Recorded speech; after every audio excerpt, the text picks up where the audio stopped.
اور کافی لوگ جمع ہوتے تھے، مدھم میں تو رہتے ہی تھے. بہت حضرت کو تعجب ہوتا تھا. جیسے اب ہم لوگ ناشتہ بھی کر رہے ہیں، حضرت بھی ہے، چائے پلا رہے ہیں، تو بمبئی کہاں سے 12-14 کلومیٹر ہے بمبئی شہر، وہاں سے آ جاتے تھے. تو ہم لوگ سے ضرور کہتے تھے کہ دیکھو ہم لوگ ابھی یہیں ہیں، اور وہاں سے لوگ یہاں آ گئے. تعلیم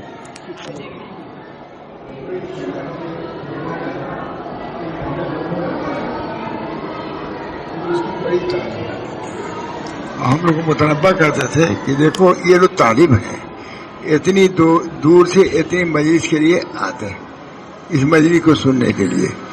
تو مجلس کا بڑا اہتمام تھا، حضرت کا بہت اہتمام تھا. علامہ تشریف لائے تب بھی مجلس کیا، تو علامہ نے بیان کیا، خود ہی کچھ بیان کیا، سنایا. بہرحال بمبئی کے آخری مجلس میں حضرت مسلم امت کے معافی کا اعلان.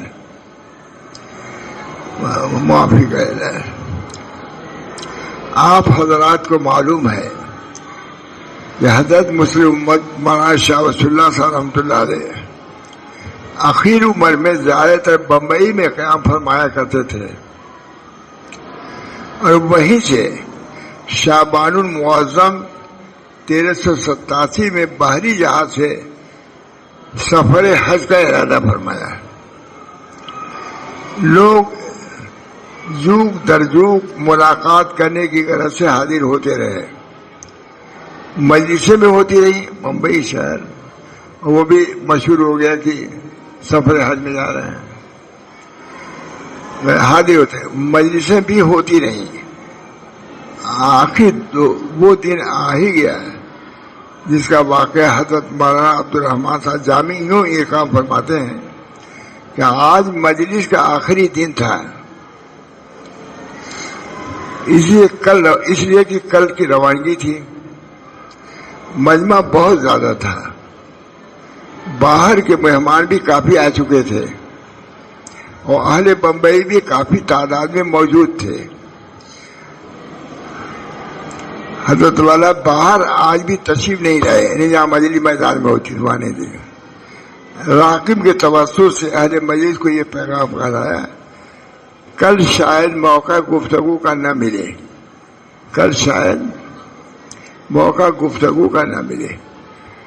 اس لیے آج ہی آپ لوگوں سے کہتا ہوں کہ مجھ کو آپ کے یہاں رہتے ہوئے بہت دن ہو گئے. بمبئی میں آپ لوگ بھی برابر تشریف لاتے رہے، اور جب کوئی شخص کہیں رہتا سہتا ہے تو پھر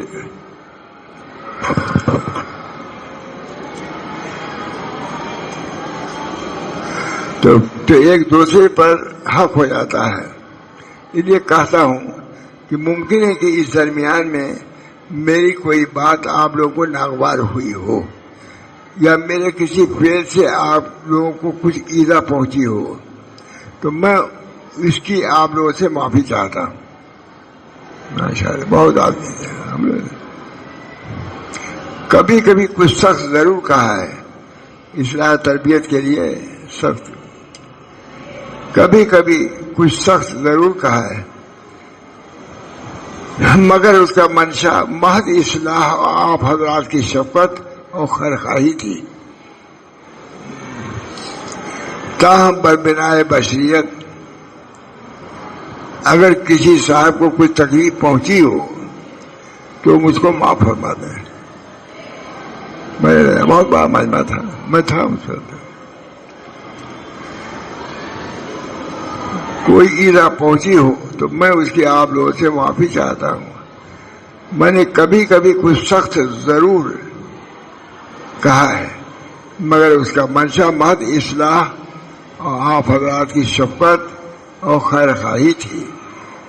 تاہم بربنائے بشریت اگر کسی صاحب کو کچھ تکلیف پہنچی ہو تو معاف فرمائیں. حضرت نے اعلان کیا. فائدہ یہ ہم نے لکھا، سبحان اللہ. اس سے واضح ہے کہ حضرت مسلم امت کو خوف آخرت کس قدر دامن گیر تھا. کہ جو ہم سب کے لیے اسوہ حسنہ ہے. اللہ تعالی ہم سب کو عمل کی توفیق مرحمت فرمائے. اس کے علاوہ حضرت مسلم امت کا یہ واقعہ پیش نظر رکھنے کے لائق ہے کہ ایک مخلص مرید سے کوئی معصیت صادر ہو گئی تھی. بمبئی کی بات ہے. ایک مخلص مرید سے کوئی معصیت صادر ہو گئی تھی جس کی وجہ سے انہوں نے حضرت مسلم امت کی خدمت میں آنا بند کر دیا تھا. یہی کا واقعہ. حضرت نے ایک مرتبہ اس حقیق سے فرمایا کہ حضرت فلاں سے کہو کہ وہ کیوں نہیں آتے، مجلس میں نہیں آتے تھے. تو انہوں نے کہا کہ میں گنہگار آدمی ہوں، اس لیے حضرت کی خدمت میں آنے کی جرات نہیں کرتا. نہیں کہتے گنہگار آدمی ہوں، اس لیے حضرت کے مجلس میں آنے کی جرات نہیں کرتا. شرم معلوم ہوتی ہے. تو میں نے ان کا یہ جواب حضرت سے نقل کیا کہ حضرت فلاں سے میں نے کہا کہ وہاں، تو فرمایا کہ بھائی ان سے کہہ دو کہ کوئی حرج نہیں ہے، اگر مرید گنہگار ہے تو پیر بھی تو گنہگار ہے، تو آنے میں کوئی بات نہیں ہے. بہت لجاجت سے کہا اگر مرید گنہگار ہے یعنی میں بھی تو گنہگار ہوں، پیر ہوں، پھر آنے میں کیا مذائقہ ہے. چاہتا وہ حضرت کی خدمت میں آنے لگے. فائدہ یہ ہم نے لکھا فائدہ. سبحان اللہ، کیسی تواضع کی بات ہے جو حضرات اہل اللہ اور مصلحین امت ہی کا حصہ ہے. چاہتا ایک دفعہ کا اور واقعہ سنیے. حضرت کی خانقاہ فتح پور تانجات ضلع مئو کے متصل استنجا خانہ کی تعمیر ہو رہی تھی. اسی اثنا میں کسی نے کہا کہ استنجا خانہ جس زمین پر ہو رہا ہے وہ ہماری زمین ہے. دیہات کے نے کہا. آپ نے یہ سرگا فرمایا اسے گرا دو. ہم رہتے ہیں وہ تعمیر گرا دو. تحقیق کے بعد دیکھا جائے گا، بعد میں پتہ چلا کہ وہ ان کی زمین نہیں ہے. پھر اس پر استنجا خانہ بنائیں گے. یہ معاملات کی صفائی حضرت کہتے ہیں. کہا یہ نہیں کہ بعد میں فیصلہ ہوگا، بلکہ اس وقت تو گرا دو، اب اس کے بعد فیصلہ ہوگا. نیز حضرت کا یہ معمول تھا کہ مزدور کو ہر روز شام کے وقت مزدوری دینے کا اہتمام فرماتے تھے. حدیث میں ایک پسینہ سونے دے بہت اہتمام تھا اس کا. نیز مزدور کو ہر روز شام کے وقت مزدوری دینے کا اہتمام فرماتے ہیں. اگر اس معمول میں متعلقین میں سے کسی سے بھی کوتاہی ہوتی تھی تو مواخذہ فرماتے تھے. پسینہ سورج پڑے پہلے مزدوری دے دو، یہ بھی معمول تھا. یہ سب بھی عمل کے لائق ہے کہ نہیں؟ پس یہ اسوہ تمام مومنین کو خصوصاً حضرت کے منتسبین اور متعلقین کو مستحضر رکھنا چاہیے. اور صلاح و تقوی اللہ اور معاملات کی صفائی کا اہتمام رکھنا چاہیے. مگر افسوس کہ ہم متعلقین سے بھی اس کا حق ادا نہیں کر رہا ہے. الحمدللہ. یوں تو حضرت مولانا محمد احمد صاحب کی عادت مبارکہ تھی کہ معمولی سی بات پر شاید کسی سے تکلیف پہنچی ہو اس سے معافی مانگتے تھے، میں معاف کر دینا. کوئی بات ہوتی تھی ماشاء محمد احمد چنانچہ ایک مشہور عالم نے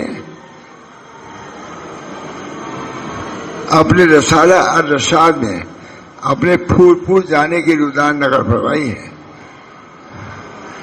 اور اس کے ضمن اس چھوٹے سے قریہ کو وادی سے موصوف فرمایا ہے. اسی سفر کے بیان میں ایک وحی کے کسی عالم کا ذکر آیا جس کو انہوں نے اپنے شان یا حال کے خلاف سمجھا اور ناگواری کا اظہار فرمایا ہے. صرف انہیں عالم سے نہیں ہے بلکہ حضرت مولانا محمد احمد صاحب سے بھی ناگواری بلکہ غضب و غضب کا اظہار کیا. اس سے حضرت والا بہت حزین اور غمگین ہوئے اور ان سے نہایت لجاجت سے معافی مانگی. اسی طرح حضرت مولانا محمد احمد صاحب نے کہ کسی خاص متعلق سے حضرت معاذ شاہ رسول اللہ صاحب کی شان میں کسی تنقید کی بات صادر ہوئی. شروع میں حضرت نئے آئے تھے تو کسی نے کچھ کہہ دیا. کسی سے حضرت مولانا شاہ رسول اللہ صاحب بہت ناراض ہوئے. جب یہ بات حضرت مولانا محمد احمد صاحب کو معلوم ہوئی تو حضرت مولانا محمد احمد صاحب سے بہت ناراض ہوئے. بس اس قسم کی چیزیں بہت انتظام کیا ہم نے. حضرت مولانا مشہور بہت سخت ہیں لیکن تھوڑی تھوڑی بات میں معافی بھی مانگتے تھے. یہ سختی کی بات ہے. اس بنا پر ان ملفوظات کو بھی ان حالات کو بھی پیش نظر ہم کو آپ کو رکھنا چاہیے.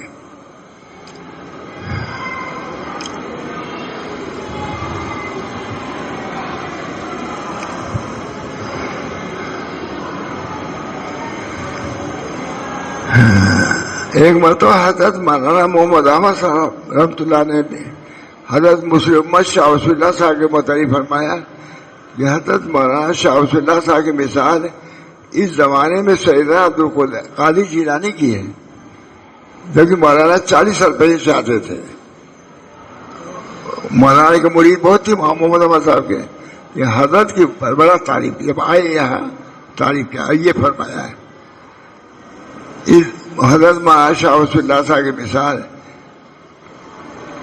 اس زمانے میں سیدنا عبدالقادر جیلانی جیسی ہے.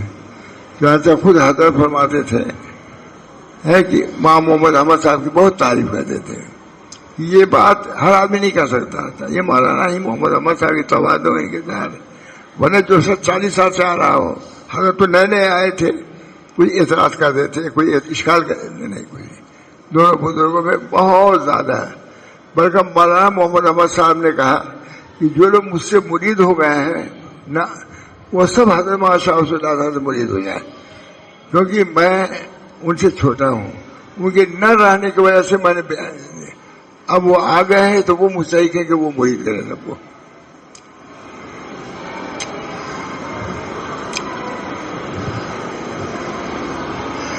غزوہ احد میں صحابہ کرام کی لغزش کی بنا پر مسلمانوں کو شکست ہوئی جس کی وجہ سے حضور اقدس صلی اللہ علیہ وسلم کو سخت افت ہوئی.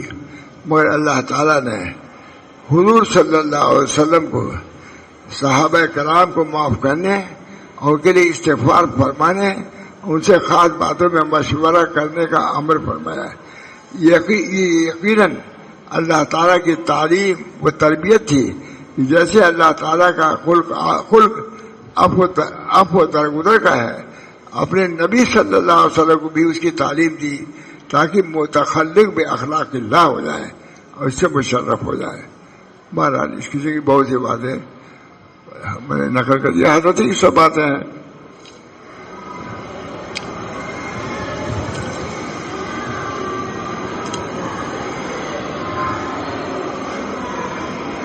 اب ان آیات کی تفسیر بیان القرآن سے لکھی جاتی ہے. ملاحظہ فرمانا اب کا سنا دیجیے گا کبھی. اللہ تعالی ہم سب لوگوں کو اپنے بزرگوں کی تعلیمات پر عمل کرنے کی توفیق مرحمت فرمائے. جیسے اذکار کی ضرورت ہے اسے اخلاق کی اصلاح کی بھی ضرورت ہے. تصوف مجموعہ ہے کثرت ذکر کا اور حسن خلق کا. ماں ابراہیم صاحب ہمیں گیا بمبئی سے کہا آپ خانقاہ کیسے چلاتے ہیں؟ فوراً پوچھا حضرت نے. ماں ابراہیم صاحب نے بمبئی سے آیا تھا اور خانقاہ چلتی آپ خانقاہ کیسے چلاتے ہیں؟ وہاں صدیق صاحب نے بھی پوچھا مجھے اور ماں ابراہیم صاحب نے پوچھا کہا لکھ کے دیجیے. میں نے کہا میں نے حضرت میں اس کا کثرت ذکر ماں حسن خلق اسی پہ اخلاق چلاتا. بلکہ یہی کہا کہ جو حضرات جس طرح آپ لوگ کرتے ہیں وہی میں بھی کرتا ہوں لیکن اس کا نتیجہ یہ ہے کہ کثرت ذکر ماں حسن خلق بہت خوش کہا لکھ کے دیجیے تو لکھ کے رکھ لیا ہے. یہ کثرت ذکر ماں حسن خلق. اس سے ہمارا مسعود اللہ خان صاحب کا جب جانے لگا تو یہ بات آئی تھی. اللہ تعالی ہم سب لوگوں کو بزرگوں کے طریق کو سمجھنے کی اور وہ عمل کرنے کی توفیق مرحمت فرمائے. ربنا اللہم صلی اللہ علیہ وسلم اللہم صلی اللہ علیہ وسلم. اللہ تعالیٰ طریق کے فہم عطا فرمائیے اور کثرت ذکر کی توفیق مرحمت فرمائیے. طریق کے فہم اللہ تعالیٰ اپنے فضل و کرم سے ہم کو طریق پر چلنے کی توفیق دے اور قبول فرمائے. ربنا تقبل منا انک انت السمیع العلیم برحمتک یا برحمت سے نبی صلی اللہ علیہ وسلم.